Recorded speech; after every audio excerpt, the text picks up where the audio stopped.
Hello guys, and welcome back to the channel. In today's video we are going to learn that how you can pair your remote with your Hisense Smart TV. So without wasting any time, let's start our video. It's pretty easy. Watch the video till the end. But first thing first, you need to make sure that your Bluetooth is on. So how you're going to find it? Go to remote and accessory in the settings.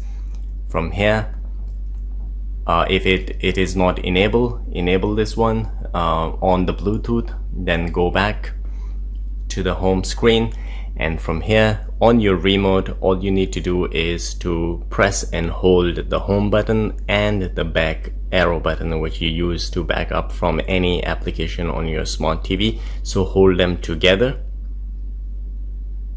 and as you can see there is a light blinking and the message Bluetooth remote is paired successfully, as you can see. So guys, this is all it takes to pair your remote with your Hisense Smart TV.